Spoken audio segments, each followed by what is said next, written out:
Hello, everyone. Happy Sunday, and welcome to Coffee and a Camera, Livestream episode number 113. Whew, got all that out quickly. Hope everybody's enjoying this chilly weather. I know we are. My wife and I got out a little bit this morning. Just had to go to the store, and it was chilly. It was 25 degrees Fahrenheit when I got up this morning, right here in Central Flat. Who's here? Radios is here. How are you, sir? Bonnie is here. Mr. Matthew, hola. Hey, Jack, how are you, bud? Let's see, there's Jeffrey here, and barely any snow. Is that a good thing, though? Because you guys, you see snow. That might be a good thing for you. So I don't know whether I'm happy for you or not happy for you. Probably happy for you. Hey, there's Fritz. We missed you the last couple weeks, buddy. How are you? Hey, Lyndon. There's Mike. What are you doing here so early? Made it in time. That's crazy. Even for me, it is crazy. Actually, I kind of made it on time, too. Pretty close. I was only like a minute late. So, did anything... Okay, so radios. Yeah, I started yours. I have 3 more to go. You sent me 6. I did 3. I haven't scanned them yet, but oddly, the Shanghai, which I've done before, the 2 rolls of 127 came out pretty good. I haven't scanned them. I'm saying just when I look at them. But I think it was 620, the bigger, the medium format. No.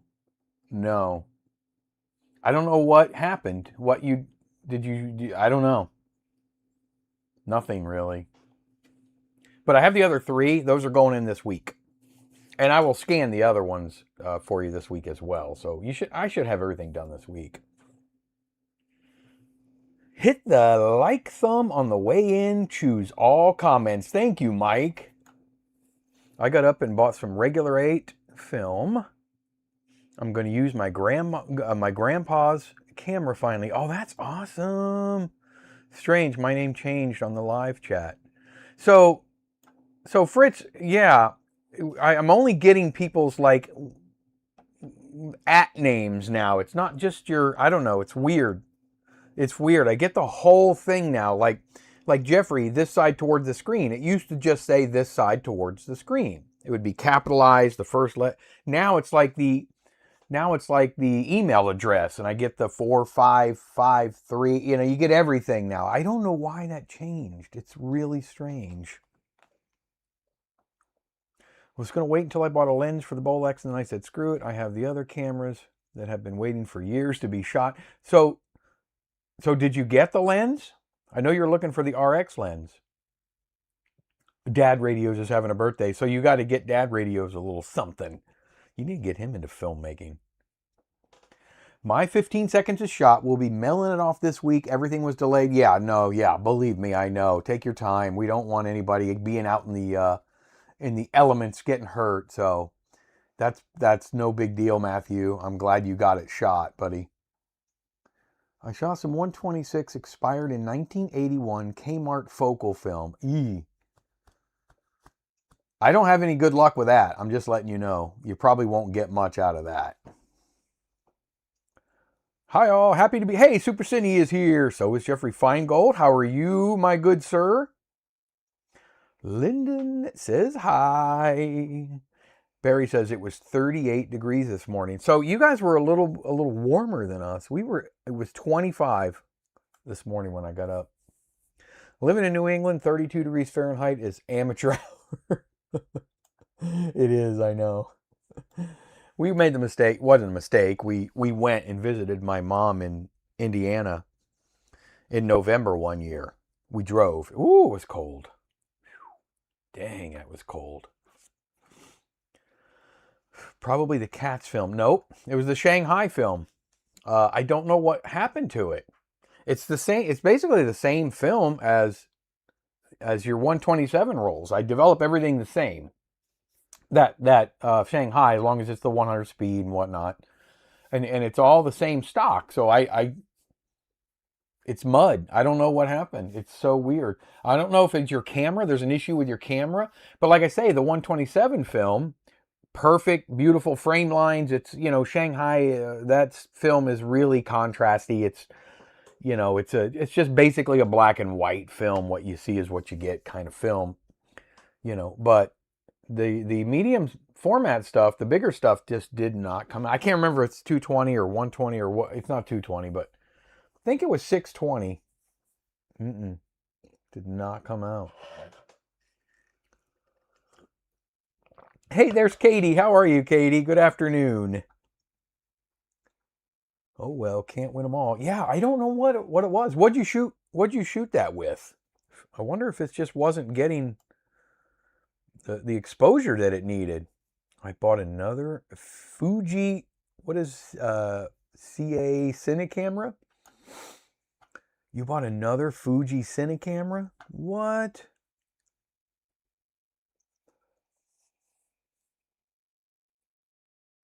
Oh, you didn't get a lens yet. Okay, I got you. Oh, it's footage from the storm. That'll be fun. Awesome. What'd you shoot it in? Did you shoot it in the XL401, Matthew? But I got to send some stuff off to my repairman. I understand, but I'm trying. Yeah, no. Like I say, and I noticed one of your rolls you thought you screwed up on it. You wrote on it. And maybe you did. I haven't scanned them, like I say, but I did dry them in there. And I look at these films when they're hanging, I can, you know, you can put a light behind them and you know, you can see kind of what's going on. And there were very distinct images and frame lines. Now, that may have been chopped up a little bit. It looked like there was some over framing, you know, like you didn't wind enough on one or two or something, but there were definitely images on the other two. Hey, there's Rich, 61 and sunny in Denver. Sent you a package Thursday. Speaking of some random old 126 carts. All right, Rich, thank you, buddy. I will keep an eye out for that. Stay warm. According to the web, YouTube changed the names aiming to reduce impersonation and improve moderation. You know, I guess I could see that because you could put any old moniker you wanted and reuse the same one, so you maybe wouldn't really know who's who. And I don't think anybody else can use this side toward the screen 4553, so I know that's you. So I understand. I guess that makes sense. Holy shnikes, that's warm, Jim. You and I switched. And how are you, bud? If it's the same I've shot, Cat's film is X-ray film. I like the look of it. Yes, but his is really old, Katie. Really old. What was it? I believe, right? Radios, the Cat's film that you sent? I haven't processed it yet. Can't remember which one I used. Yeah, I don't know. Something just did not click with that one. And you could see frame lines and you could see faint images through the light. I don't know how well my flatbed's going to pick them up, though. That's the problem. Right now, they're backwound. I always have to backwound medium format film because I backwind it into a film canister so that it relaxes those folds and it will lay flat in the scanner. It takes a few days of doing that. It's a Fujica P2 with found film. Can you process it? It's R25 daylight. So R25, now I can't, I have done single 8 film, Jeffrey. I don't know the model numbers, and I have some single 8 film that I shoot still. It's old, expired in the 70s. I believe that is color film, right? R25. So, and I'm sure it's from like the 70s. I think I have a P2. I have a couple of Fujicas, but they're fun little cameras. I'll have to look up R25 because I can't remember specifically what kind of film that is. If it's color or black and white. But I have done single 8 film, so it's just really thin. The base is very thin. Probably Brownie Hawkeye or Ansco Flex goofing up. Maybe. Are you experiencing an audio delay or audio like watching a foreign film? Well, on my screen, there's no delay, but let me check over here and see if there's some. Stream's current bit rate is lower than the recommended bit rate. I don't know, Mike. Is anybody else having an issue with the audio? You did the 401. Okay, Matthew, good. That's such a good camera. My phone is timed, but my computer is lagging. Oh, well, my problem. You know what? What if you just closed it out, Mike, and turned it back on? Yeah, the Brownie worked. Whatever you shot the 127 stuff with worked. For sure, radios. My Starflex is nice too, but the shutter speed is a little slow, probably because it's 65 years old. Yeah, I would guess that would be a good assumption, Katie.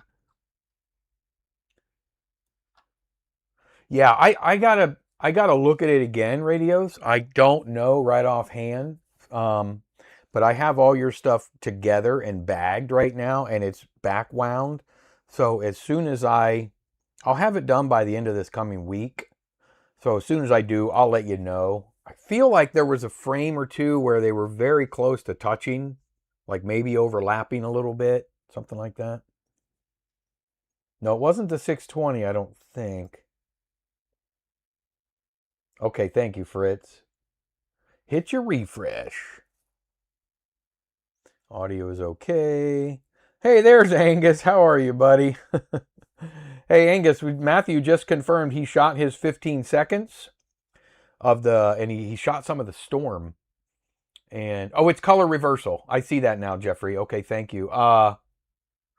And he's going to be sending it off, but he had issues with the storm and whatnot, as we all can certainly understand. Color reversal, that's going to be hard for me. We could try it. I don't know. I don't know. I'm sure it's kind of old, probably. But boy, they just don't come out very good. Hey, there's Butch Magnum. How are you? Hey, David. I bought a Bell & Howell Filmo 70DL. I am so happy today. Whoa, those cameras are so nice. They're so fun. Mike says he did the oldest engineering trick in the book. Turn it off and again and on again and see what happens. It worked for a few seconds. It might be your internet, Mike. Maybe adjust the settings. See if you can lower the resolution down to 720. I look just as good in 720 as I do in 1080. Maybe even a little better. Was getting out my annual haircut. Oh, your annual haircut. I need one pretty bad now. Every time I go get my haircut, my hairdresser, who's a really good friend of mine, she always tells me, she goes, "Why are you doing this? I love your hair the way it is right now. Just leave it alone." And I tell her, it just kind of grows out all over my ears and it goes everywhere. And she's been cutting my hair for almost 35 years now. Same one. Jack says, we went to the Melody movie last night and my dad was using a Canon 314 to film the Melania movie. And he was using a Canon 314. Wow. Good for your dad. Smart man. Oh, her dad. Good for her dad. Smart man. Isn't that cool? Even back in the olden days, they used those Canon 314s. That's a good camera. Matthew has one of those. I actually have one too. Is it 314? No, 310. We have the 310s. The 314, 3:1 zoom, f1.4 lens. Was it a 314 or a 514, Jack? Because I don't know the 314. So, shave. I need to get a shave. I know. I don't really, but my hair, shave it all. You have a 310 XL too, huh, Bonnie? So one camera is no good. Well, never know. It works if you shoot. I won't use that one again. I can't say that it was no good, for sure. I can't say that it was no good. What I can say for sure is that the images did not come out well. Probably a 514, Jack. That would be my guess. I don't know if there's a 314. I've not heard of one, but that doesn't mean it doesn't exist. Because I was schooled on something recently that I thought I had known the answer to, but I was wrong, apparently. So, our good buddy Nick. And by the way, you guys, I want you guys to listen to something for 1 second. Hey, Mike. Mike Rook, did that say -9 Fahrenheit in old money? -23. Holy cow. Stay warm. Oh, it was a 514. Okay, Jack. So Nick, our buddy Nick, you guys know him as Poly Film Labs. He's in the United Kingdom, I believe. You guys may not be aware of this, but he started a YouTube channel. I'm so proud of him. I'm so happy to see. Hey, Jason. Give me some happiness. I need it. Uh-oh. So he started a YouTube channel, and it was fun. It was very well done. He's very relaxed and casual, and he's sitting with his, his microphone. It's almost like a live stream, but it's a YouTube channel. He's only done one video. Well, he did one kind of showing how he did the intro. But he did one video, and I'd like everybody to take a look at it because Nick's been a supporter of mine, and he's just a really nice kid. He's a kid. He's a kid to me because look at him. I wish I look like that, But it's called Nick's World of Film. Just do a YouTube search for Nick's World of Film, and it's our buddy Nick from Poly Film Labs. He's been a channel member for a long time, and he's always chiming in, and he's always offering advice and giving people advice and stuff like that. Let me see if I can put the link in the whatchamahoo's. I don't know if I can. I don't know if I even have because I don't know. I didn't allow links to be posted, but I don't know if it'll allow me to post a link. It may not. But like I say, he's got like 3 subscribers right now. He just started, and he's only got those 2 videos. So that stands to reason. Well, now he's got 7. Holy cow. He had 3 right before this. So I'd like to help him out a little bit if we can. Let me see how. Let me see if this will work, guys. Let me try this really quick.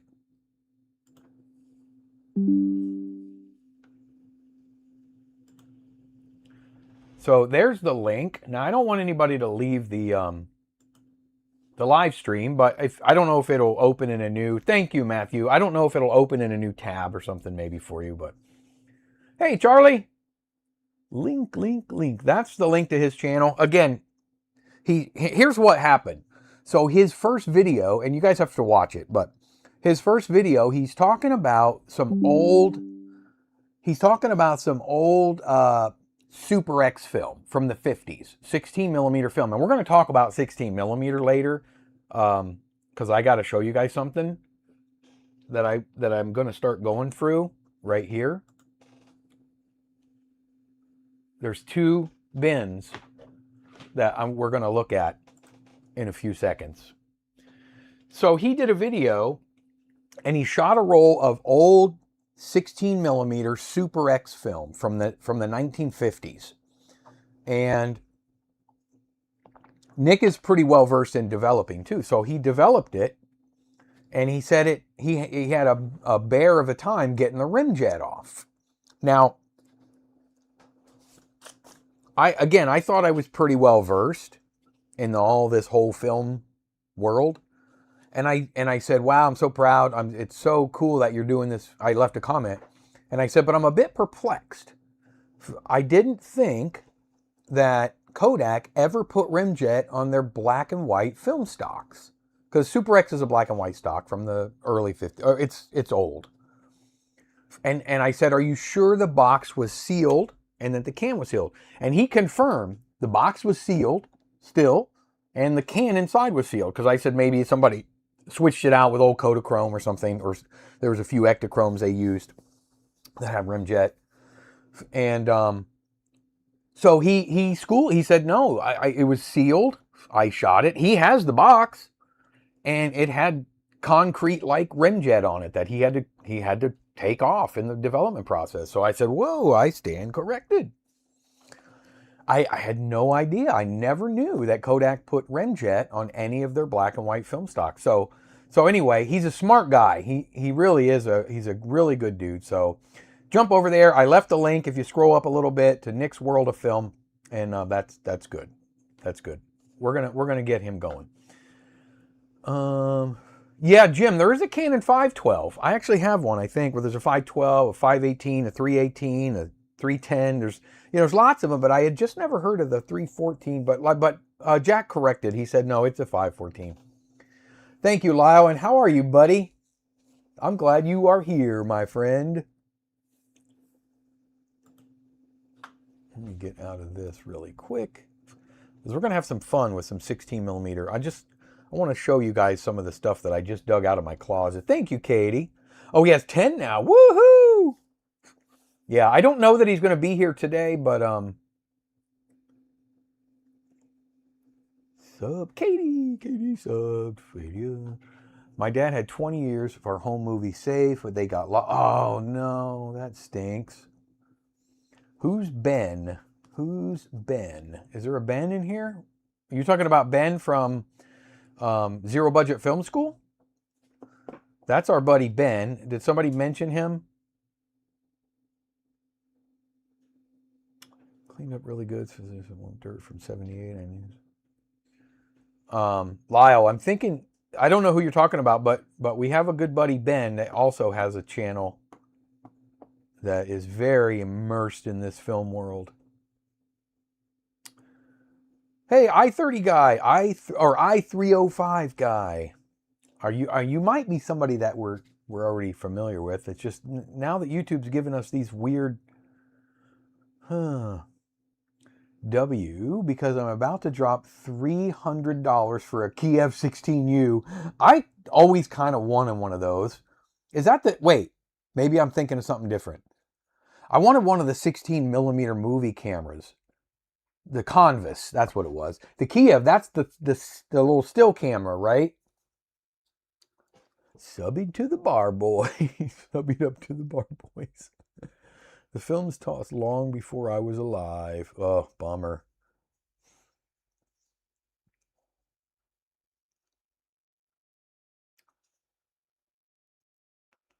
Up to 13. Woohoo. Yes. Yes. We got to get him to encourage him, because he's good on camera. He's a sharp kid, and I want to encourage him to do more, because I need more content in my life. I wish Manny would get back. I haven't seen Manny in a few weeks, so I wish Manny would get back to doing some videos.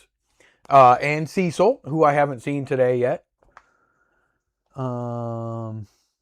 Hey, there's Christian. How are you, buddy?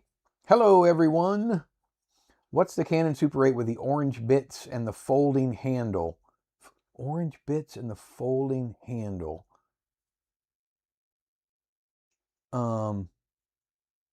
That's I don't know. That's not one of them UMIGs or OIMICs, is it?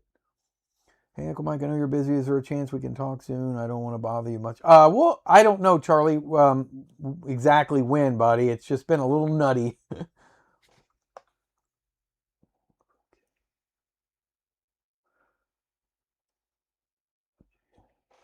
I don't know, Jeffrey Feingold. The Super 8 with the orange bits and the folding handle. Several of them have folding handles, but like, I don't know. I mean, my 514 XL has a folding handle. My 310 has a folding handle.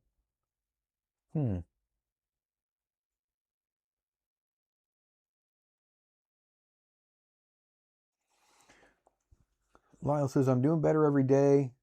Ben joke was the containers you said you got some. Oh, I'm just behind. Who's Ben? I get it. Ben is right down there. Woo, I'm slow. I'm so slow. Okay. This is what's happening. And I feel bad because this is my last roll. You guys remember this? I just did a video on this a couple weeks ago. And as you can see, it's this roll, my last roll, fully exposed. So my wife and I shot this roll yesterday. I had these biggie plans of what I wanted to do. And here's what I shot it in. Ugh. I've taken that out of the case several times. You guys know what it is. It's that Canon 12-18, that huge lens with the tiny body Super 8 camera. I shot it at 18 frames per second, this roll of film. Manual exposure, which was a mistake. I'll tell you why in 1 second. And I wanted to test the motor in that camera. I wanted to test, it's a non-serviced camera. It's just right off of eBay. I got it a year ago. It runs fantastic, but I always like to test my cameras and see how well they'll sync, that I can sync the audio, a double system audio of me standing there like a bonehead just talking. So we did a whole behind the scenes thing too. That'll be another, the members will see that, but we did it right here, and I mounted the camera and we measured, I did focus, I set the f-stops, I metered, did the whole shebang. And then I get talking. I just used this little microphone and I recorded right into the base of the microphone itself. It'll hold 4 gigabytes of audio, regular digital quality, whatever, WAV files. It's not bad. And while I'm talking, I had a brain fart. And my wife says, well, it's just because we're getting old, but at least we're growing old together. And I said, I'm shooting this last roll of Wolfen 100. I think I said 200, then I said 100, then I said no, I think it, and then I just completely forgot what I was shooting. I mean, I know it was Wolfen, but I couldn't remember it being 200. And by the way, in the behind the scenes, you can see me, I load it and everything, and you can see it's 200. I think I even talk about it. It just slipped my mind. And so when I metered for it, I metered it at around 80 ISO. And you really want to keep it somewhere around 160. So I'm terrified. I might pull it a tiny bit when I ECN2 process it. I might develop it for 2.5 minutes instead of 3. That's risky, especially with ECN2. But I might try that because I have a funny feeling. It was during the day, about 3 o'clock in the afternoon. It was relatively sunny out. And I think I ended up shooting with an aperture of like 4.5.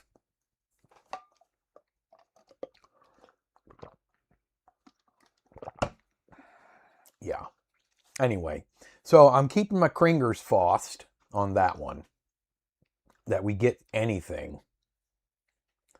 I think the Kiev is like the Soviet version of the 16mm Kodak magazine. Oh, so it would be, it is a, okay. So it is one, it's a movie camera, but it's like those, I got you. I know what you're talking about. I have to revisit my channel. I've been so bad with uploads. Yeah, Jeffrey, you're another one.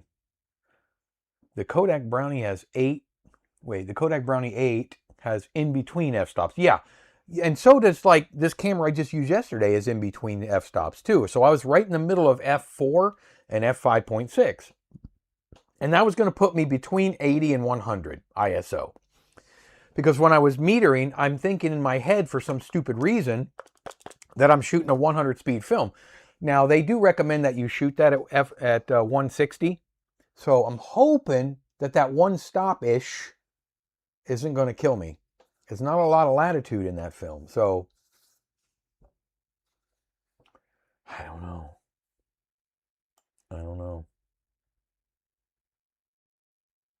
Manny's been MIA. I don't think he's added much. No, he hasn't. I don't know what happened to Manny. I really like him a lot. He's such a good guy, and I enjoy his videos a lot. I don't think he has one posted that I haven't seen. And you know what? I can tell you, this is a grind. This is a lot of work. And I'm not saying it to complain. I'm just saying I can see why people don't do it consistently. I mean, the second half of last year, I got really inconsistent because you go through something. And so it's a lot. I'm busy every single day. I mean, 7 days a week. I'm doing something with this channel now because I want it to be more. I want this channel to be more of what I really now want it to be. And that's successful. And I want people to enjoy it. And so I'm trying to get more consistent with videos. My wife has forced me to get a little journal, and it's got the months, and we know exactly what what's coming every month. Basically February, most of February is already uploaded. So look for consistency here. But for those that have little channels like mine and you're not consistent, I know why. Believe me. I know why. Try me off an email when you send that film card on so I can send the info to Mysterious. Okay. Yeah, I haven't seen Mysterious today. I'm drawing a blank on the Canon. Copy that. On a side note, be my grandpa's camera, and the other side will be the Kodak Zoom 8, the highest end brownie line. That'll be fun to see. Mike sent you a picture. Don't need to shave. Uh-oh. What did you send me? Oh, I won't show anyone, but yeah, Barry. You know, I let it grow out a little bit, and I just get it starts itching me like crazy. Barry just sent me his picture of him with his beard. He looks like Santa. Oh boy. Christians, the 16mm cam with the 3 prime lenses is the Kiev 16U. Okay, so it's kind of like the that Bell and Howell. Those are cool cameras. And it's the magazine one, right? It takes those Kiev magazines, and a lot of people think, I can tell you right now, a lot of people think that these Kodak magazines and the Kiev magazines are interchangeable because they're the exact same size, and although they kind of fit inside each other's camera, they're not interchangeable. I have those Kiev magazines, and I have a lot of magazine cameras, and they don't work. And I notice a lot of people selling them on eBay that say that they will, but they won't. I'm switching to my TV from 1980. That might be better. Yeah.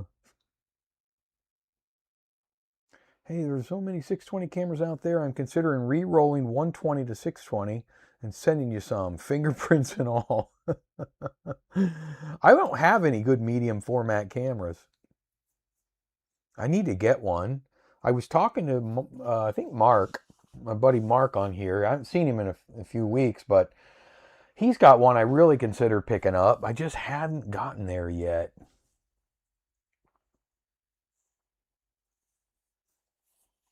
You have several 620 cams, don't you, Katie?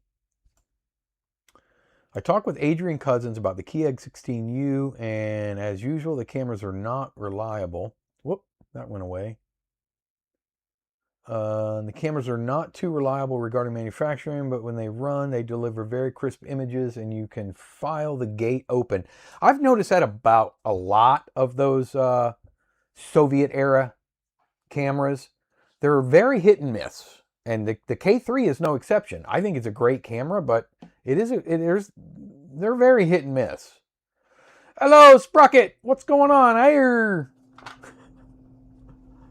Ooh, wait. What did Lyle say? Oh.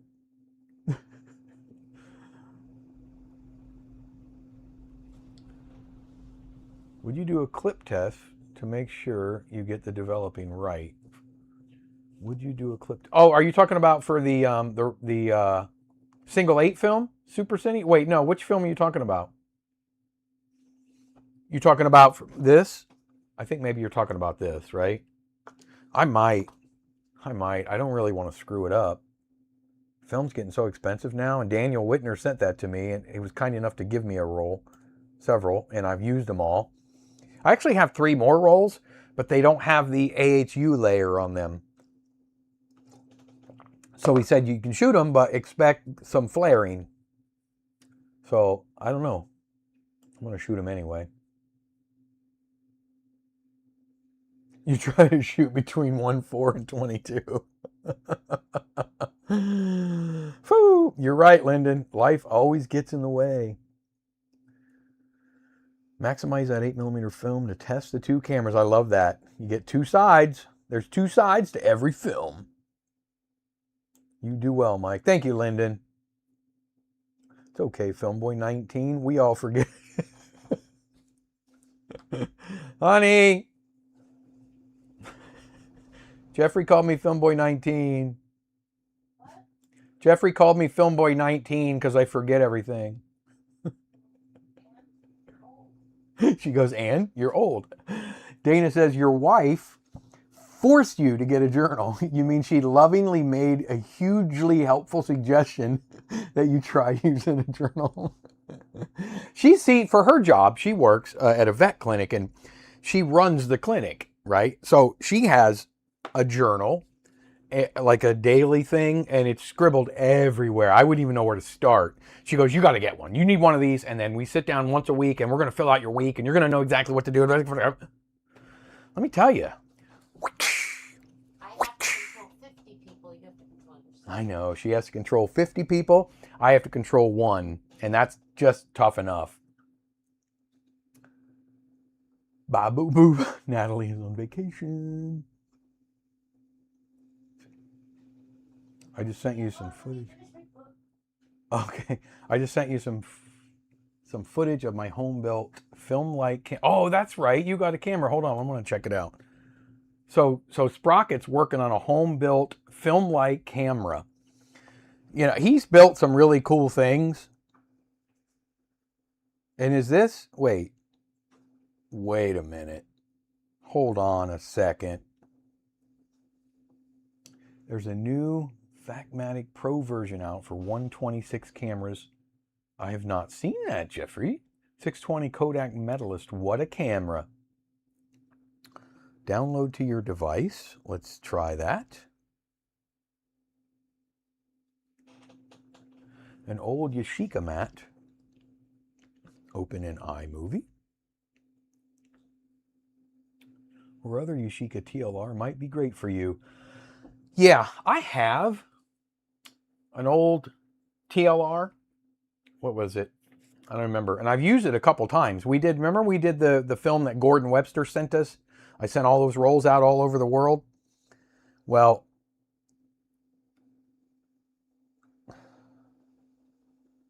okay. Not now. It scratches film really bad. So it needs a big time service. I think as it goes through and across, you know how it goes up and over the things? I think it's scratching. They're all rusted. So I need to just really give it a once over. But it's pretty sharp, if I'm being honest. It takes pretty sharp pictures. They're just all scratched to pieces. I might get a 500C. I might get a 500C in about a month. There is a big camera auction coming up here in Sweden, and they usually have like 10 to 15 different Hasselblad cameras. Wow. And I'm sure they're going to go cheaper than they would here. I was yesterday and the snow was... It's cold, Charlie. It's cold. It was 25 degrees here this morning. Oh, the Wolfen. So, no, you're right, Super Cine. I probably should.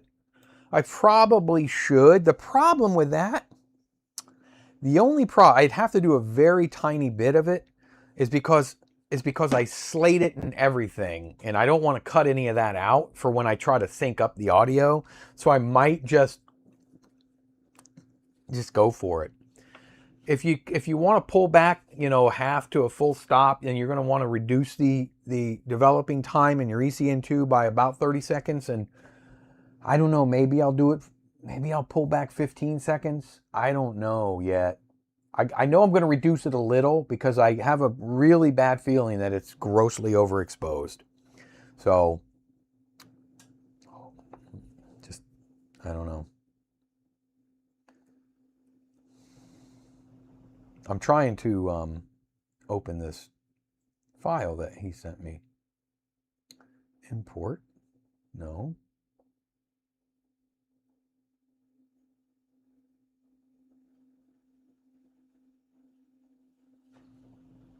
So it doesn't want to open for me. It just says scanning complete.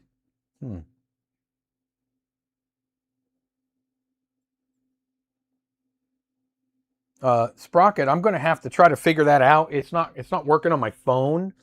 So I'll have to try to figure that out, but I will check it out as soon as this is done. And if you want me to show it, I will show it next week on next week's live stream. You're in the upper Midwest, right? Yeah, Aaron, Charlie, he's in Michigan. Go KR5 has an issue with the shutter not firing and the mirror will not go down. Whew, that needs service.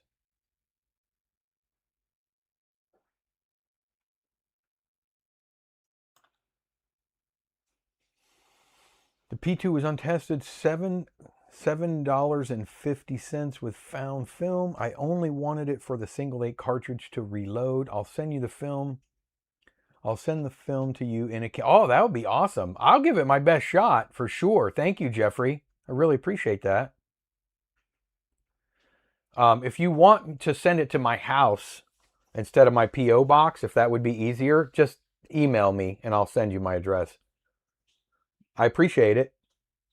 Does the meter display work? Oh, you're talking to radios. I love my Yashica 44 LM127. Learn how to use it in 76. Very sharp. I don't have one of those, Butch, and I'm not sure what it is. A 127, obviously. Cheapest in the world, considering I live in the same city the cameras were made.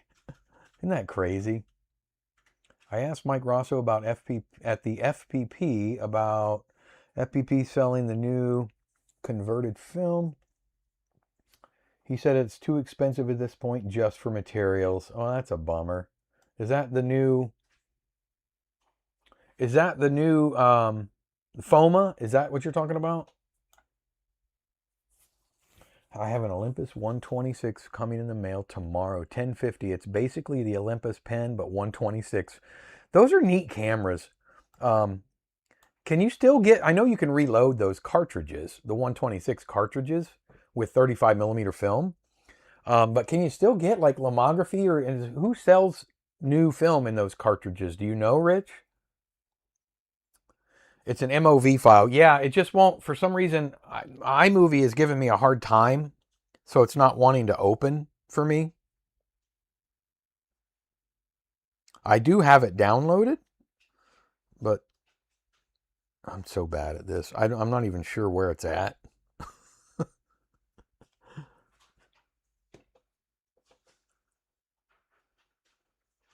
have an Olympus. TLR. It's a twin lens reflex, huh? Oh, that's the one you're talking about, Butch, right? The Yashica 44 LM. Yes, that's a TLR? The 127. What is the cheapo camera that I have? I have this really cheapo camera. Let me see. I've used it several times. And this, I'll show you guys. This is the one that scratches really bad. Scratches the film like crazy. It's the Ciroflex. That's right. The Ciroflex. Put my pillow back on my chair. It's this thing. Remember this? I use this in the it's actually it takes good pictures.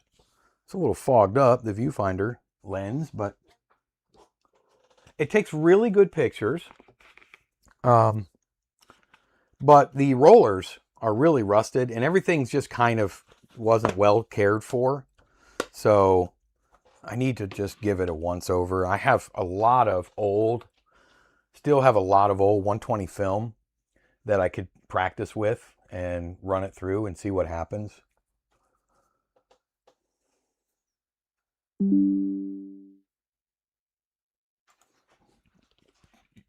Sprocket sent me a YouTube link. All right. Okay, that's much better.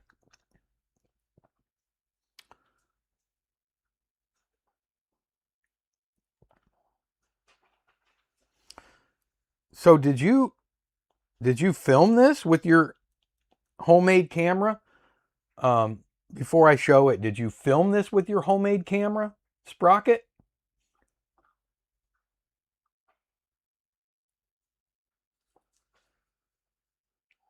Oh, they do, Lyndon. Okay, they sell 126 film to load in an old cartridge in the dark. Okay. Nobody I know sells 126 new. I didn't think so. I didn't know. I know Lomography has the, and FBP might actually have some, has the 110 cartridges.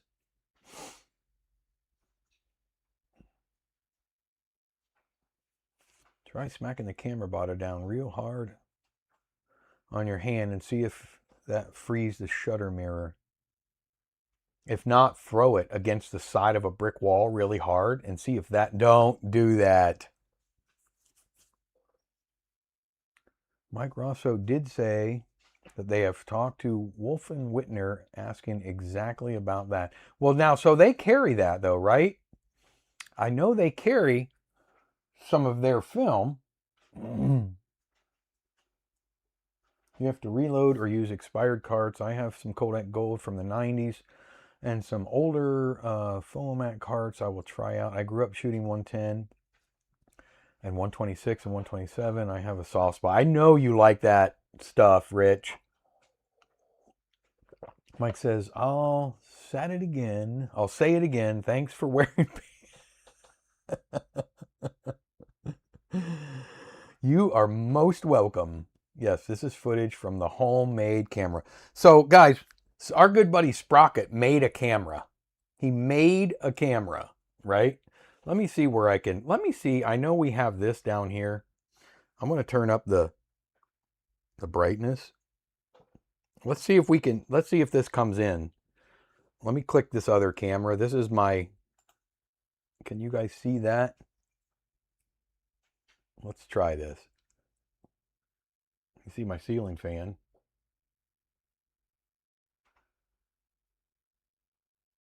Wow.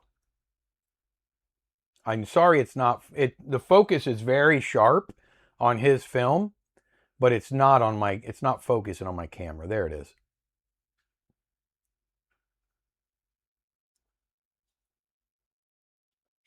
And that flickering is my ceiling fan, by the way. It's not anything in the film. Yeah, what format is that? What is that? Holy shnikes, that's cool.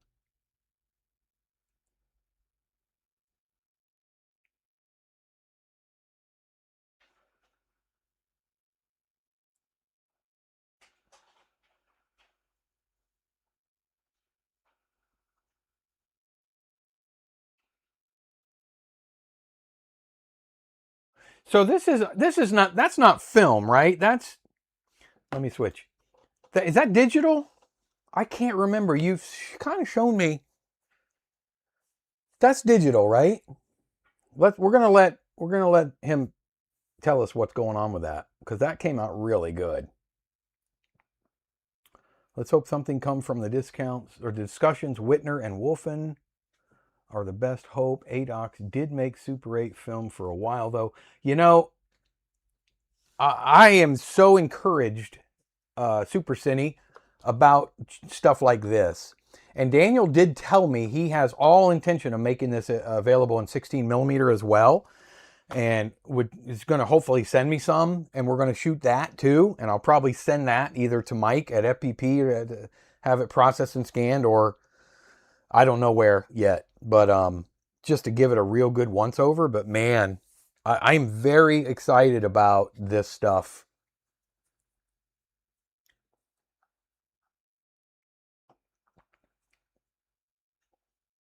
Sharpness on YouTube is also very creative with building camera gear. Or no, snappiness on YouTube. Oh, okay. Is that his name on there? Yes, it's digital, but I made it record raw sensor data. That's right, you told me that. So it has a very film-like grain, and the global shutter sensor I'm using also makes it more like a 16 millimeter camera in usage and look. I like the look of it. I really do. You know what's funny? I think this is right up Jeffrey's alley. Jeffrey likes that kind of stuff. This side towards the screen. But that looked really good, Sprock. But now I want you to get to work on your 16 millimeter film scanner. Because you already got the 8 millimeter. You're halfway there.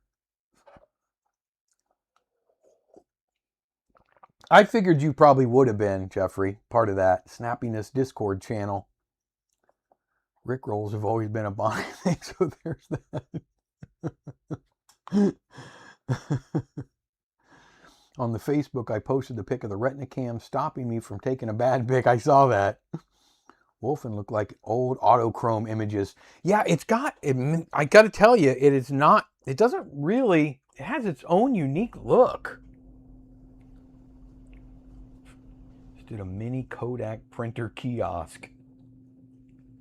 So look, I want to show you guys a couple things. And by the way, have you guys, when Nick did his video, it got me wanting to look for old film and start shooting old film again, because I have so much of it. So I found this Kodak Super XX negative film. And this film is from October of 1951. And if you look right there, it's 16 millimeter, 100 feet, right? 100 feet, 16 millimeter. This is so freaking cool, right? I'm going to switch cameras for a minute. 16 millimeter, 100 feet. So I opened it. It was, the package was already open, I believe. This foil, I can't remember. I think it was already open. So I took it in the dark room and I cut a piece of it to see, and then I put it back in. Check this out. You ready for this?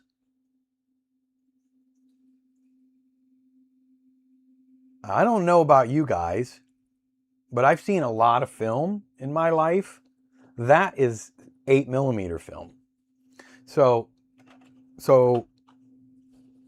then I looked at the box, 16 millimeter, 100 feet, but look at the red band.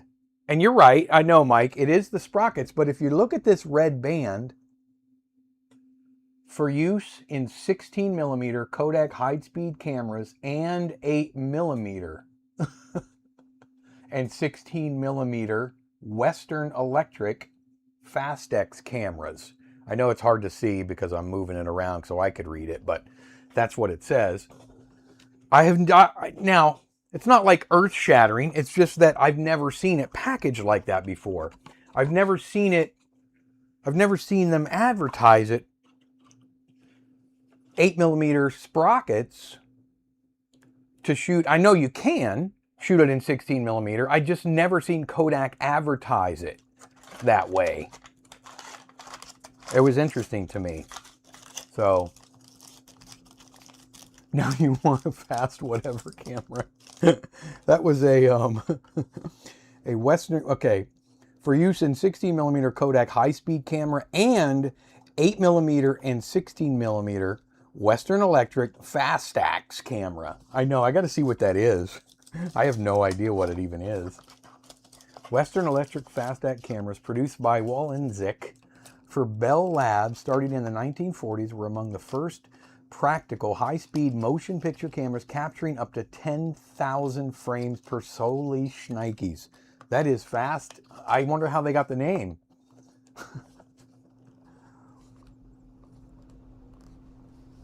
This is in the beginning of the film.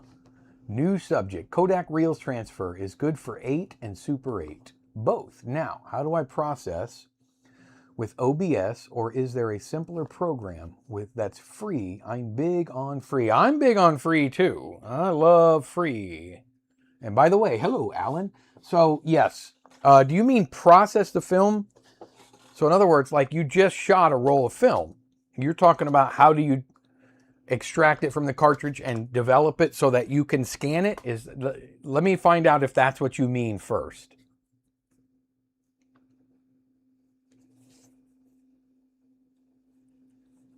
This is the beginning of film. 100-foot standard 8 will the pull down claw not foul when in a 16? No, it shouldn't. The every other sprocket is identical to the 16 millimeter. It shouldn't. Now, I will say I've never shot 8 millimeter film in a 16 millimeter camera. However, I have compared a lot of it. I've compared a lot of 8mm film with 16mm film.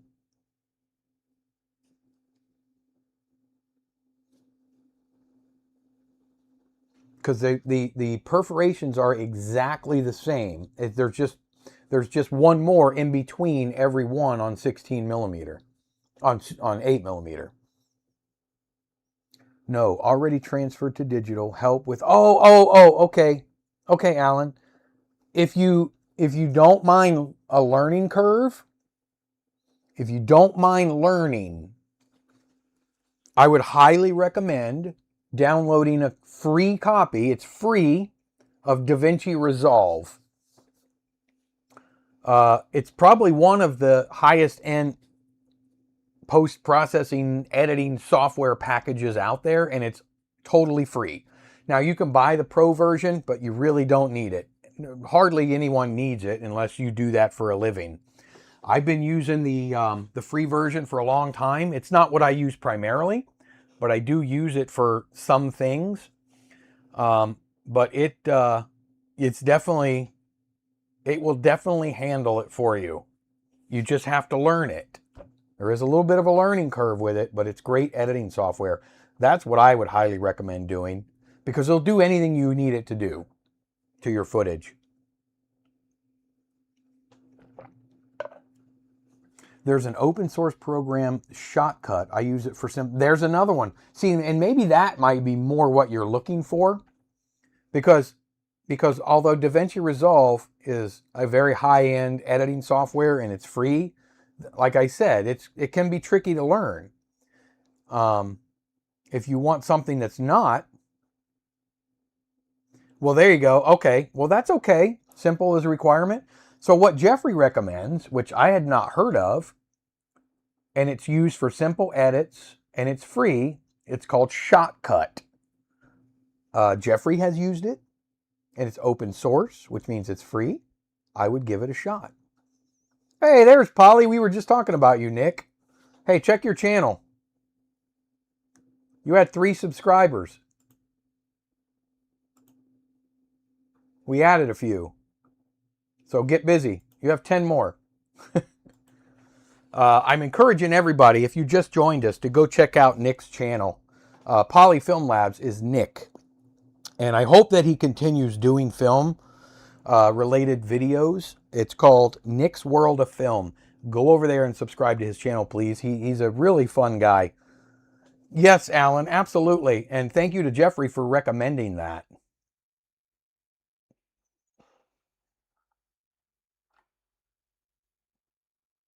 You're right, though, Nick. DaVinci is the bomb. It's such a good program. I don't know it very well, but I wish I did. I've been using Vegas Pro for years, and prior to that, I used Premiere. So I just kind of, you get comfortable in the one you use, and I've just been upgrading and been just comfortable with Vegas when it was Sony's product, and now it's a company called Magix, but I've always used them, and now I'm comfortable with them. Mike, I only have a YouTube channel to confuse time travelers. Whew, that's good. You're welcome, Alan. If you have Windows 11, try, is that Clipchamp? It's free and does, well, there's another option for you, Alan. What was it? Shotcut and Chip or Clipchamp. Clipchamp. Recommended by another member here. And I trust these members. Same here, Picnet. Mike, you got a few. DaVinci isn't hard to learn. I asked ChatGPT if I get stuck. I had them warn ChatGPT out. I ask them everything.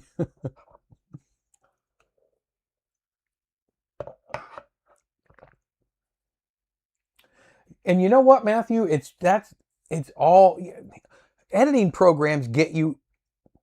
What you're looking to do is cut clips, add some cool effects, some dissolve, some fades. I mean, for the most part, we just want something that'll add a few titles, a few cuts, a few dissolves, a couple of special effects, and pretty much all of those pro level editing softwares will do that. So it's all about which one you're most comfortable with and that you like the most, you know?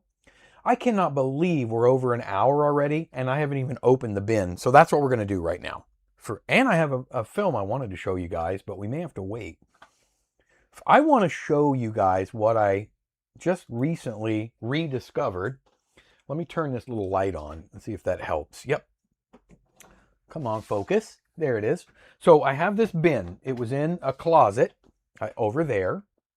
Since you can't see me, I can now talk with my hands. It was over there.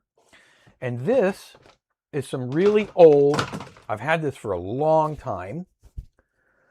And you're going to go, what the? Yeah, there it is, Lyle. There's bin again. Look at this. I've had these for years, by the way. Years. And I think I bought them for about $2 a roll. $2. And that's the only reason I got them. Because they're honestly, they're worth, in all reality, is about, here, let's switch. This is just an example roll. Perforated on one edge for sound movies. So if you want to record your optical sound, you can with this. Or you could have. But I have so much of this old Kodachrome.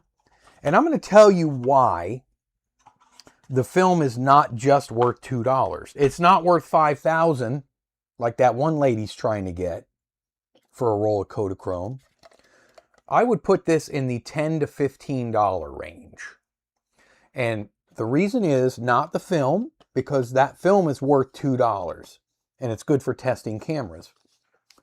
But this metal container, and then if you open it, which I'm not going to do because I don't really want to, but if you pull the tape, you have a brand spanking new matte black daylight spool, 100-foot daylight spool inside here. So you have a metal daylight spool in there as well. If you look on eBay, the daylight spools are going for about $10 or $15 a piece if you want to get one. 100-foot daylight spools, and you know you got to have one if you're going to shoot 100 feet of film. Most of us that have those cameras already have a daylight spool. So when you send your film in, you're keeping the one you just used up. So you're always, you know, they're always sort of cycling through. But if you ever wanted a spare, I mean, you get one and a tin with this old film. So, I mean, already it's worth the $2 that I paid for them. A non-bent one. Yep. You ain't wrong. $15 here for a minute. Right, Polly? That's what I mean. I have about 25-ish, 20 to 25 200-foot rolls of 7231. And if you're not familiar with that Kodak number, that's plus X. That's old plus X. And those rolls are from the 80s. I think 83, 84, something like that. So I also have like over 20 200-foot daylight spools, metal. And I got those real cheap also. I don't know, like $10 a roll or something like that. So those are good if you got it, you know, you want to spool down 200 feet or, you know, or a 400-foot roll, cut it in half, something, I don't know, but I love that film. I love 7231. So let's go back into the box. So that was an example of some old Kodachrome 25 right here. I just like digging through this old film. Honestly, don't know what I'll ever do with most of this other than, you know, maybe shoot a couple rolls, but also maybe just get the spools out of here. Because like this stuff here, Kodachrome 2, you and I both know that very, very good chance that nothing, even though this is new and improved, higher speed, look at that. It's improved. Let's focus. Look at that. Improved higher speed. What? This is developed by 1964. So I don't know how improved that is. Now I do have a couple of random rolls in here of this too. EXR 200T. If you guys aren't familiar with EXR, that predates Vision stock, and it was beautiful. It was shot a lot in the 90s. And that'll probably have some fog on it. Actually, this one might be open. Let's just Yeah, that one's open, so I probably just fogged the heck out of it, but it's on a daylight spool. That one's open as well. That's why they're in this instead of in my freezer. And actually that's back wound already. That says 55 feet back wound, ready to wind onto a 50-foot mag. Some old EXR. Wow, that one's really old. That's got mildew all over it. 7296 color negative. Some 320T. They don't make that anymore. That's old Vision there.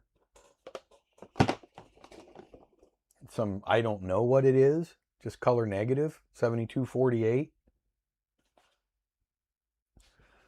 This is the film.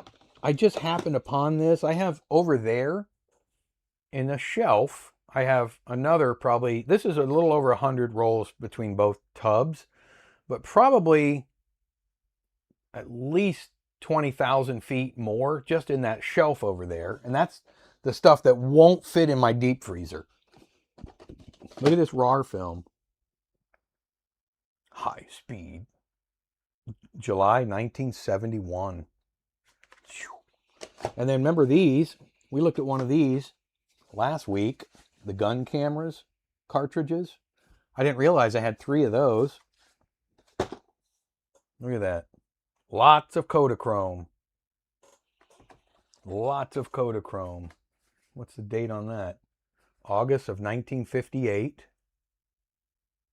It's not going to come in for us. Dadgummit. So then I put this one away. I even wore socks, Mike. Push that one away. Bin number 2. Mike, is $15 with shipping for 2 200-foot rolls of 60 millimeter. Well, I mean, microfilm doesn't have perforations on it, so you can't shoot it. You'd have to shoot it in. You'd have to get it for the reels, or you'd have to. I don't know. I mean, that's probably worth it just for the daylight spools, Bonnie. Jason says, so these films will actually be viewable. Well, yeah, I don't know about that. So then I opened this one. I don't know if you guys can see that very well. Ektachrome 7256. This stuff is really old, by the way. This is from the 70s. And it's going to be pretty fogged. If you get anything out of it, you'll be pretty lucky. But again, I got all of this really cheap over the last quite a few years. 7255.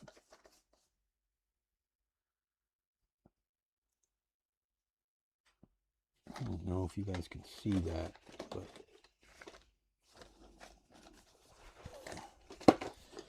some old video news film, 7240. This stuff you can have decent luck with sometimes. I have a lot of this in 400-foot rolls.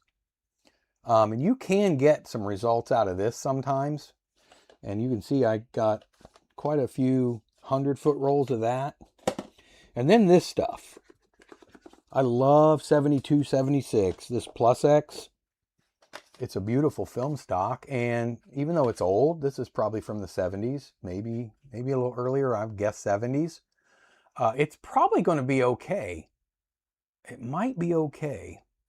Yeah, I have tons of Tri-X radios, 200-foot rolls of it too. I actually have some 200-foot rolls right here next to me. I have 4 here of 7278. These are 200-foot rolls. You can see the difference.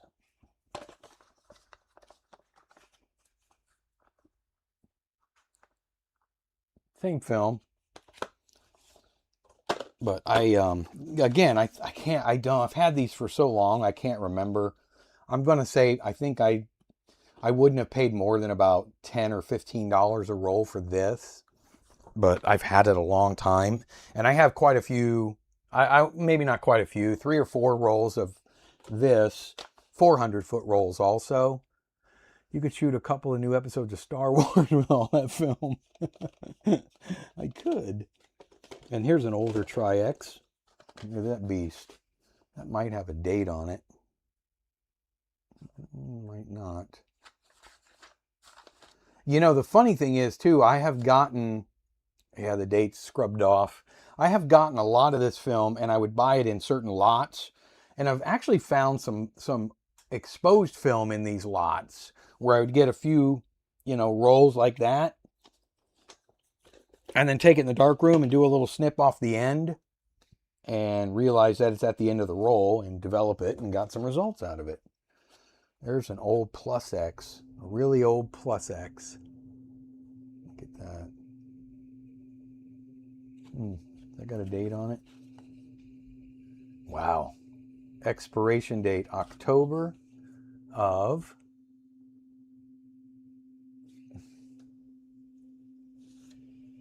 1954. It's not going to focus, but it's October 1954.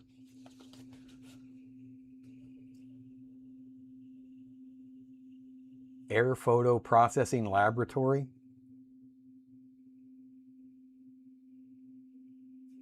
Wow.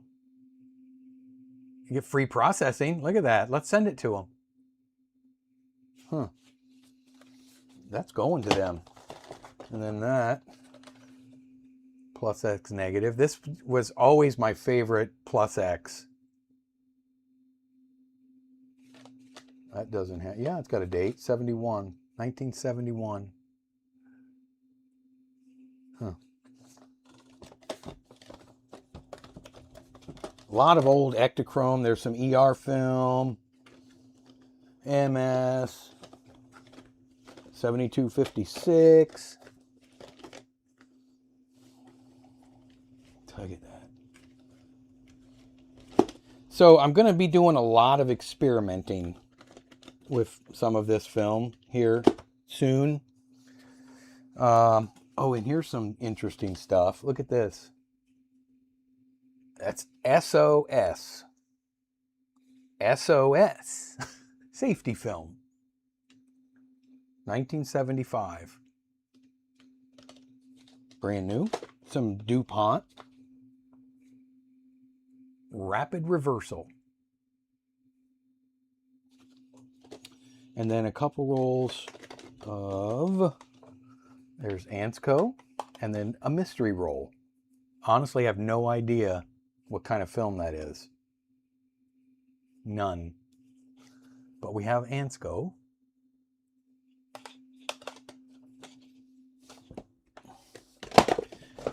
So that's that. I just kind of wanted to get turned around here. I just kind of wanted to go through a little bit of that and just show you guys what I'm working with. What did I miss? V&F is quite nice. I've shot it in Super 8. Stands up well. I have had pretty good luck with V&F film, honestly. If you buy the 400-foot rolls of it, it comes on a daylight spool, too. So you can have a 400-foot daylight spool.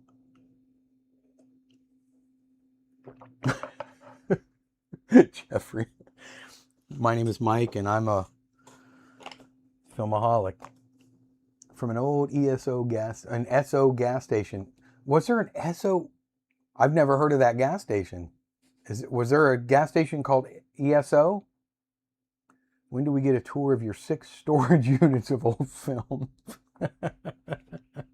Yes, I'm going to show you one thing, Mike. So here's what I found. I was digging through some old films.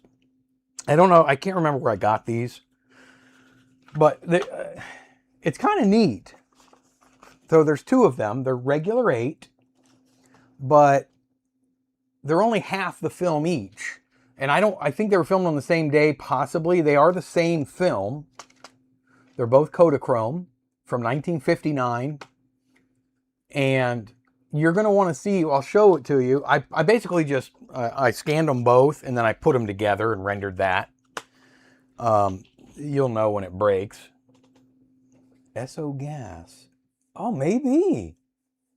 Oh, is it now Exxon? Alan. So I've never heard of it. Oh, that's awesome.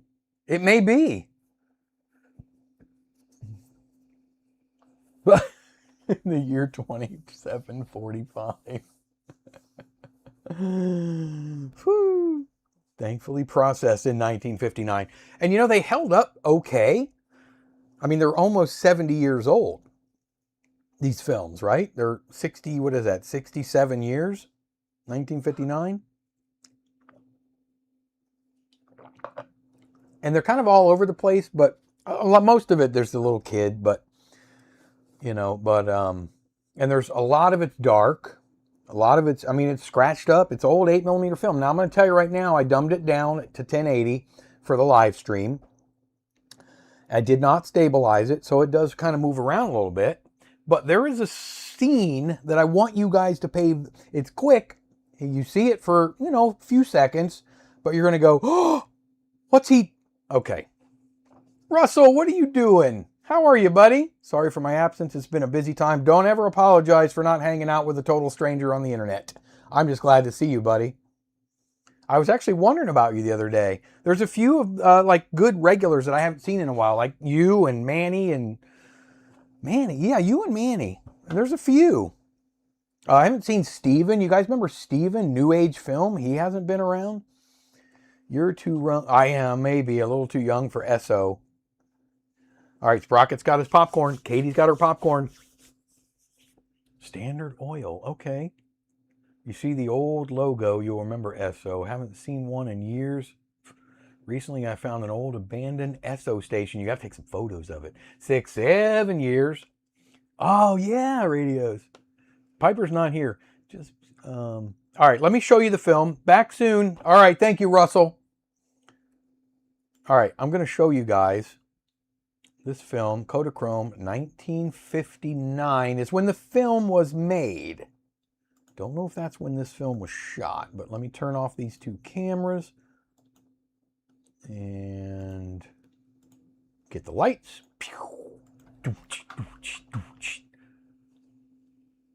So I think that is the Turnpike Cruiser, which was a 2-passenger micro car at amusement parks back in 58 through 85. Thank you, Wikipedia.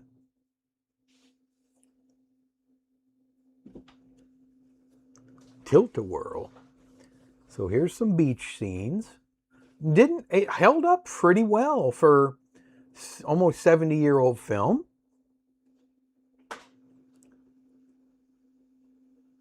Fast film or really bright lights. And I left a little bit of the perforation in there just because we have some information in the perf. So keep an eye on this guy. I think it's this guy, right? You're going to want to see what he's toting around with him. Yeah, thanks, Mike. It does. I mean, it's dark. There's some dark scenes to it. But it brightens up a little bit. That guy. That is, I believe that is a lake. Yes. The lab. Thank you, Mike, for the mention. And subscribers, thank you for these. There it is. Look at the what he's holding. You'll see it again in a minute. Nick, thank you, buddy. And keep after it, please.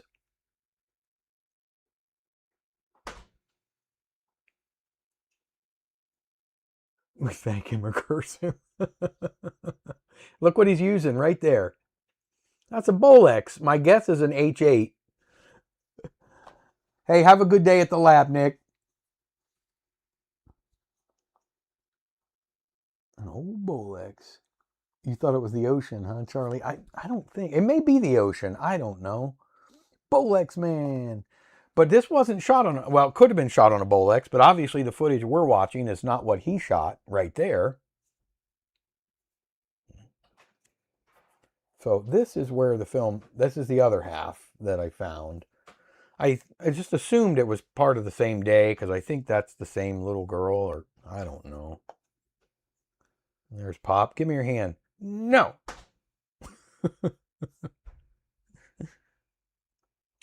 That looks ocean. Yeah, it does look oceany.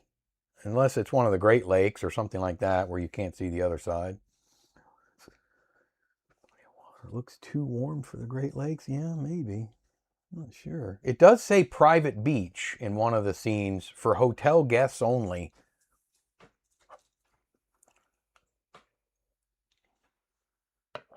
I don't know if we already saw that. with a glove fingerprint on the negative. Yeah, this film's pretty dirty.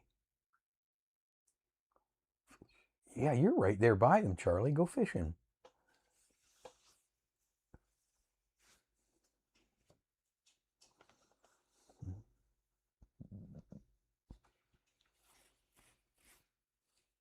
Hey there, Cecil. We were talking about you earlier.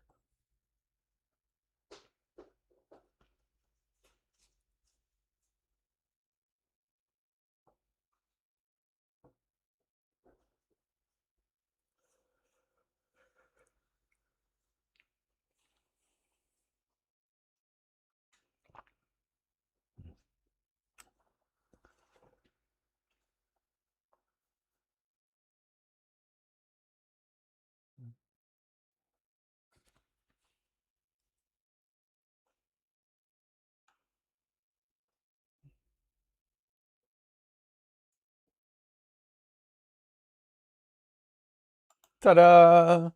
I just thought it was kind of fun, nostalgic, 67-year-old film, a little bit older than me, quite a bit older than me.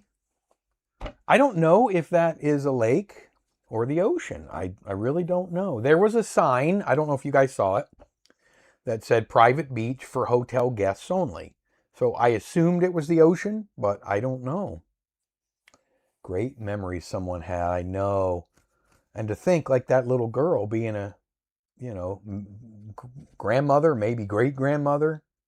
Whew, possibly, I mean. I think they're great, Jeffrey. Yeah. And 8mm has really grown on me. Really grown on me. It's so cool. I see trees. So not the Gulf, okay. Not the Gulf. I'm wondering if it's more like East Coast, you know, East Coast up Jersey beaches or something like that. See these, a time gone by. It really is. It's just, I ordered a few more, just some random ones I saw on eBay. I got them cheap. Not a lot, 8 or 10.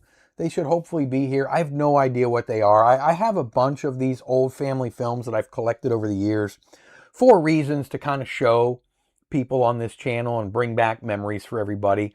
A lot of them, it's what you expect them to be. It's just, you know, a little more intimate with the family in their living room, opening presents on Christmas morning and stuff like that. And they're warm and touching, but sometimes maybe those are better left to just the family. And, you know, I'm not adverse to showing them. There's nothing wrong with them. It's just that is what a lot of them become. So we're going to get to those too, I'm sure, but you know, a little too big for sand. A little too big of a sand beach for the Great Lakes swimming areas that I know, but a bit too warm too. I don't know. One film shot on camera X, other film shot on H8, possibly. That could be. That could be. Yeah, the second half could be what he, you know, on his H8, because he's not in it shooting. Matthew says, I have a roll of FPP BW40 that I need to shoot. Yes, you do. Do you have any double Super 8 cameras working? I do not. Well, I do, Lyle, but I mean, they work in a technical sense. But I have this one right here, which is my Pathé that I got really cheap. And it's a double Super 8. I love it. But it's missing the viewfinder right here.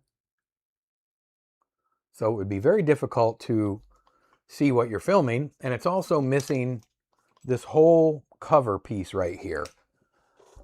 Right there. The camera runs fine. I put this, I don't have a lens cap for it, this ingenue lens. It's a nice little lens. So I just have this 8mm film can that fits right over the top of the lens for now. This is the only one that I have, but I do need a viewfinder to find the I need a viewfinder to find the viewfinder. You have a double Super 8 Canon and Bolex. I mean, they made those Scoopix in double Super 8, I believe, right, Jim? Hard to find parts. Very hard. I'd have to buy another one of these. And I mean, if I'm going to buy another one, I just want to get another one that's complete, and then I don't want to take it apart. Oh, thank you, Charlie. It's good to see you, buddy. I got many too. I got one from 1941. Colored women, white women on them. Wow. The olden days. Could be South Carolina, I guess. Yeah. Could be Bart. Yep, you're right. Not much surf. No.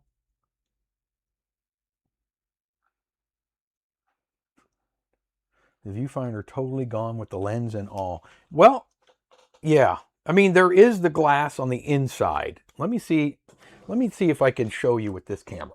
I don't know if you're going to be able to see. Turn that one on. So, yeah, you see that there is glass in there. Down in here. But it's down in there a bit. And I don't know the viewfinder setup, and I'm not positive what on earth this is here. On the top. Right here. Right above the viewfinder. So I don't know. I've seen some, and I don't know if there's supposed to be something in here as well. I just know that the inner glass is there, but everything else is gone. I don't know if I can fabricate something. I don't know if Sprocket can fabricate something. But outside of that, it's got a good lens on it. Nice clean lens. You know. Angenu 8-64. And my makeshift lens cap. Keeps it nice and safe. Nice and pretty. It does run. I've really not messed with it at all. It does have, this is cracked, I believe. This is missing, maybe not cracked, but there's typically on the crank, there would be something to hold on to there. I know you can't see it, but right there, it's just like the little end piece. So we can crank it up. Let's just see.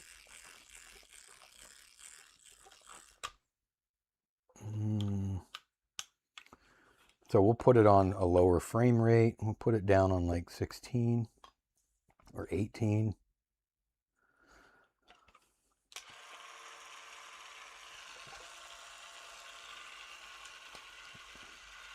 I don't know why it's not popping back up.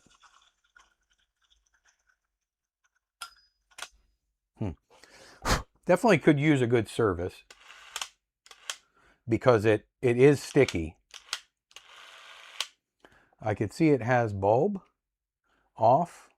C, I guess, is continuous. And then I don't know what the I is for.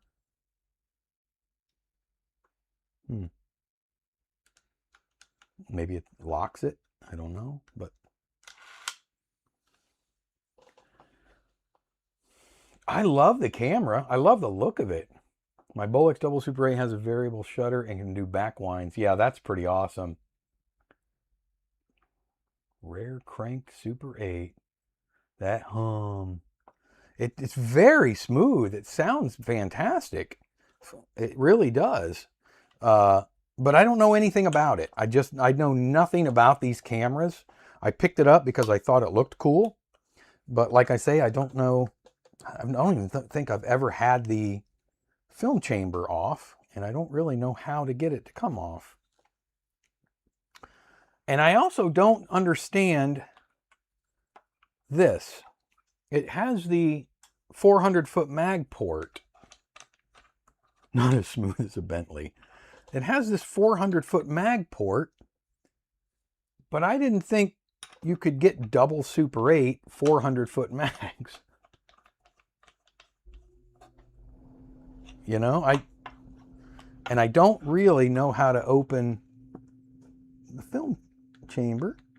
Does that come up? Oh, it comes up. What in the world?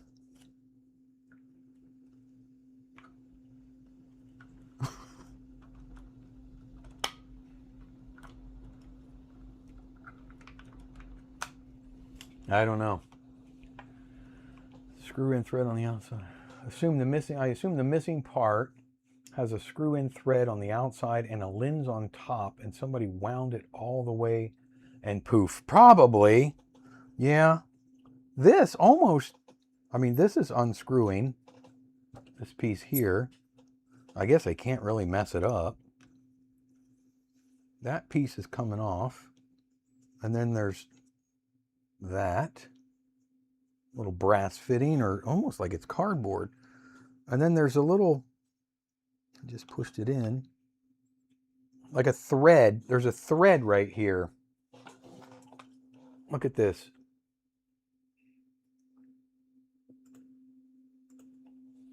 There's a little thread right there sticking out.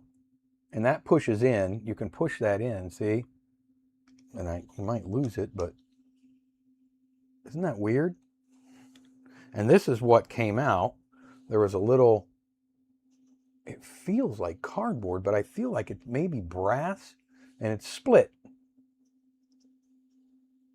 It's split. And that's the knob that came off. So I'm not positive what this is about. And that came out. That goes over the top of it. I know that. And then this just screws on over that.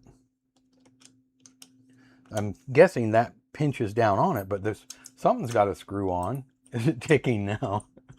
But it's working so smoothly. My Pathé Super 16 is loaded with a 200-foot roll. Full black and white film. Of old black and white film, I don't remember what stock. I have a couple still cameras that are loaded that I can't remember what I put in them. Is it ticking? Probably a spring washer, but no clue what it is. Yeah, I feel like I'd almost have to just get another one at some point, you know, to figure out how to get it, but you know, if I could fabricate parts. There's a little switch down here. I have no idea what that is. And I could probably find a manual for it too, help me out, but I wish I knew what that was. I would need, and I need the cover. This is just a battery port, I believe. You put a little battery in here. And there's supposed to be a cover there that came off. I could probably get a cover 3D printed to fit over that. And glue, I don't know if it just would glue down or... No, it snaps in there. Anyway, that's where I'm at with that one. One of these days, like I don't have enough projects. This is something I need info on. I want to dig. I do too. I want to figure it out. Well, Jason, that's a good question because it has a port for a magazine, but I was not aware that they had double Super 8 magazines for those. And here's the other thing. I wonder, I've never shot double Super 8, so is it just like regular 8 where you have to flip it, the film, and shoot the other half? So I don't know how that would work. I have never even opened the film chamber. So again, hell, there might be film in it. I don't know. I've never figured out how to open it up. Honestly, because I've never really just messed with it like I should. I think I got discouraged because I can't use it. Unless, I mean, I probably could if I just guessed. I have some double Super 8 film.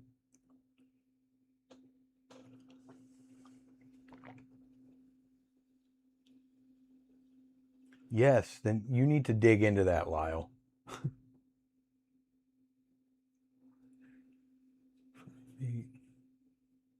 For warm weather and local events. I trust that you have the settings right for the film speed. Probably not. Try using a magnifying glass to hold in front and see if you can see through the viewfinder. Then see if you, but I doubt it will work. Those lenses in the front are often half convex. Yeah, I thought about, because I even have some little lens glass pieces in a kit somewhere that I have, or you can get them. I even thought maybe I could build a little tube eyepiece for it, just that would work, but getting it just right, like you're saying, I mean, how far in does that go? And then getting the diopter right for your eye, which seems like it would be tricky. You do have to flip double Super 8, Jim. That's what I figured, yeah. It's double 8 with the Super 8 sprockets, yeah.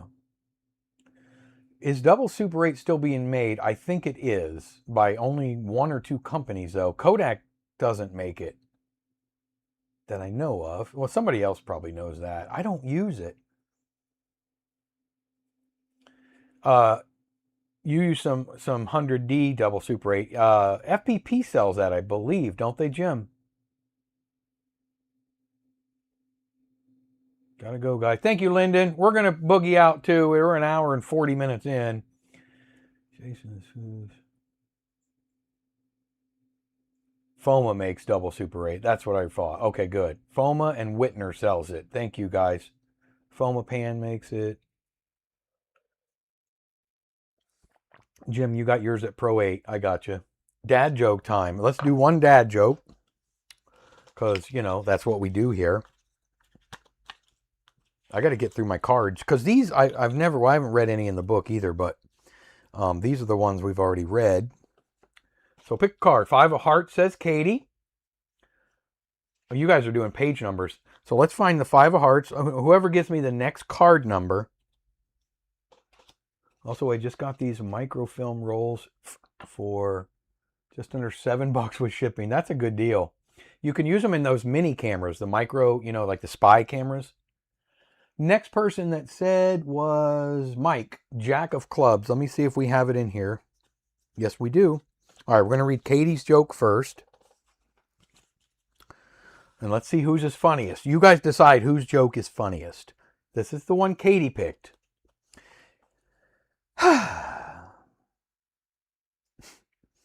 Is this pool safe for diving?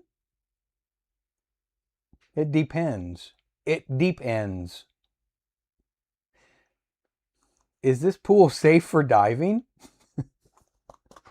It depends. Yep, that's Katie's joke. Mwahaha! Did you get that, Nicole? Yeah. Is this pool safe for diving? I got it. The first 2 times we did it. Are you ready for this? This is Mike's joke. Are you ready? Why did the Scarecrow win an award? He was outstanding in his field. All right, whose was funnier? Nicole, whose was funnier? The pool or the Scarecrow? Don't say neither. Marriage is based on honesty. Marriage is based on honesty, and you're going to say neither. Scarecrow is funnier. Lyle says 6'7" pool. I was thinking diapers. You like the first one, Bart? Yes. I'd say well, they're equally hilarious. Equally hilarious. Guys, keep shooting film. This Tuesday, we have a brand new found film coming out. I have 4 found films already uploaded. Every single Tuesday for February is ready to go, and they're fun. Whew. Can cringe kill a person? Pool. Fritz like the pool one. Good times as always. Thank you, Mike. I appreciate it, buddy. Hey, guys. All right, an hour and 41 minutes. That was a good stream. These just go by. They just fly by. Thank you, Lyle. Everybody. Katie, Lyle, Barry, Angus, the whole crew, Bart, Fritz, everybody. Sprocket and Jeffrey and Lyle. And whoo, what a great crew. Man, what a great crew. Hey, guys, I'll see everybody. We have a live stream coming, and I'm going to mention it again because it's kind of the end of the month. But the members only live stream, it's already scheduled because Nicole made me do it in my journal.